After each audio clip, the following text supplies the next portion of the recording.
Hello, my name is Jonas Goldman. I'm the Senior Research Analyst with the Net Zero Industrial Policy Lab here at Johns Hopkins. I'm going to provide you a brief overview of my memo for this workshop, which is called Creating a Battery Hub in Africa's Graphite Triangle. I chose to focus on how U.S. engagement within the region can, by helping the nations of southeastern Africa build up their own production capacity within battery anode verticals, address China's disproportionate dominance within the battery anode segments of the global battery supply chain. I specifically hone in on what a more sustainable U.S. engagement strategy in the region would look like, specifically how the U.S. should assist the nations of Africa's Graphite Triangle in moving down the battery anode vertical to develop more added value component production capacity. This would be a way to position the U.S. as a more appealing partner to China, whose engagement strategy in the region is more likely to be one based on traditional extractivist relationships, where raw materials would be exported and all the value add within battery anode supply chains done in China. So the first segment of my memo focuses on the rationale for why the U.S. needs to support the development of additional graphite extraction. And that's specifically because graphite demand from U.S. Canadian battery manufacturing is going to rapidly outstrip the ability of North American graphite producers and friendshore producers, such as Australia, to supply that demand. Here at the Net Zero Industrial Policy Lab, using the J. Turner data from Wesley University, we've done some research estimating the materials demands of the North American battery manufacturing economy come 2030. And the number we've arrived at is that by 2030, the annual production demand from North American battery manufacturing will be 1.5 million metric tons of graphite per annum. And while there is some natural graphite in North America, Mexico having the most commercially promising reserves of significant size, you can do simple math, and we find that we utilize all those reserves within 2 years based on expected graphite demand from the North American battery manufacturing economy, circa 2030. And this is even assuming that we can bring up sufficient graphite extraction and processing capacity by 2030, a significant challenge as the US, Canada, and to a lesser extent Mexico are not build-fast societies. So since we don't have sufficient graphite resources, and we don't even know if we can bring any surplus resources that we have online in time, the question we have to ask ourselves is, where are we going to get the required graphite to fuel our energy transition in a way that doesn't make us reliant on China? If we don't have it at home, and we don't have it amongst our close allies, the U.S. is going to have to make some new friends and fast. And that's what section 2 of my memo sort of focuses on. Where would those new friends be? Because if we look at the current state of the global graphites to battery anode vertical, you just see complete Chinese dominance. Graphite is unique among the battery metals in that, with most other minerals, China is more of a hub and spoke system, extracting raw materials from elsewhere across the world and then adding value domestically. But again, graphite is unique because China has the majority in global extraction and the majority of global processing, as well as the manufacturing of added value components.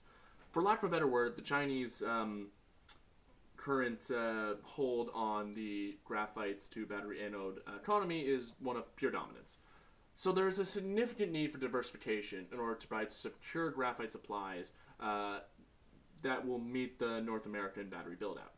And after China, the largest producers are Mozambique, Madagascar, and then Brazil. And then the largest reserves are, after China and Brazil, Mozambique and Madagascar. Tanzania, while it doesn't have a significant amount of extraction, it does also have sizable deposits coming in fifth globally. And it's these three countries, Mozambique, Madagascar, and Tanzania, that I'm terming the African Graphite Triangle. And just as the U.S. got friendly with Saudi Arabia as the age of petroleum-based personal mobility really started to kick into gear at the end of World War II, so too should we get friendly with these three countries. And that's what the third section of my memo is about. It's basically detailing what the existing graphite economy looks like within the triangle. Why is it in the strategic interest of the U.S. to really engage with these countries? And what does the landscape look like in terms of existing graphite production? And what we find is, if we add up all the expected annual extraction of graphite from mines either currently extracting or in the construction phase, we get a total annual output come 2030 that could equal approximately 61% of expected graphite demand in North America come 2030. And now, if we also start including some of the more nascent graphite deposits, and Tanzania has a lot of those that are still in the permitting phase, we see total graphite production come 2030 overtake expected graphite demand in North America, and by a large margin too. And this is important because we don't just want North American demand to be met. We want to diversify the global graphite to battery anode supply chain in order not to give any disproportionate leverage to the CCP. But here's the thing. It's not just us sniffing around down in southeastern Africa. China is also very engaged with the region already, and especially in Mozambique for its coal deposits. And that means the U.S. really needs to bring its A game in terms of demonstrating what the value add is that the U.S. can provide for the countries of the Graphite Triangle. Because China already has a playbook for engagement with the developing world. And if we are trying to position ourselves as alternative partners, then we really need to demonstrate what we are bringing to the table. And that's what the next segment of my memo is about, segment 4, which is specifically how can we one-up the Chinese government?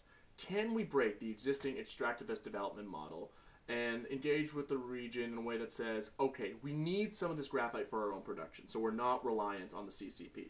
But we're going to help you, Mozambique, Madagascar, Tanzania, move down the value chain and capture some of those added value components. We've been screaming this from the rooftops here at the lab, but the developing world, they're not going to be content with just being the source of raw materials globally. They're not going to be content anymore just providing the lowest value add for the global economy. Leaders of developing countries want the technical capacity and potentially broad middle class that arises from developing labor and technical intensive manufacturing bases. And this brings me to segment 5 of my memo, which talks about, okay, so we want to establish a sort of joint trade industrial policy relationship with the countries of Africa's Graphite Triangle to meet the demands of our burgeoning regional battery manufacturing supply chain, and we want to do it in a way that positions us as a better partner than China, hence providing some industrial policy focus. This is, of course, easier said than done, and we need to discuss some of the challenges that would be inherent in this strategy. My memo doesn't shy away from this. It's not exactly easy to develop increasingly complex industries, which is the case as you move down the graphite battery anode supply chain vertical. It's even more difficult to do this in countries that are some of the lowest scores on the Human Development Index. So section 4 of my memo really talks about the sort of security deficits, infrastructure deficits, and human capital deficits that would be the most challenging to overcome for these countries. I also talk about some of the distinctions within the battery anode vertical, which segments countries might be more suited for in the near term. And finally, my memo also suggests some potential solutions to help with the technical lift required to move into the more technologically challenging components of the battery anode vertical, specifically the production of active anode materials. So to conclude, my memo covers the why, as in why does the U.S. and its close allies need to build additional graphite extraction and processing capacity. The where, as into there is nowhere else other than the African Graphite Triangle, except for potentially Brazil, where you can find significant enough reserves of graphite and an existingly large graphite extraction base, and that actually gives you a decent shot of eating into China's disproportionate market share of the graphite battery supply chain. And the how. How should the U.S. engage with the African Graphite Triangle, with a specific focus on helping the region move down the graphite to battery anode vertical into some of the added value components in order to establish a more sustainable relationship with the region and position the U.S. as a better alternative partner to China in order to keep them out of the region. Thank you very much for listening, and I look forward to meeting you all at the workshop next week.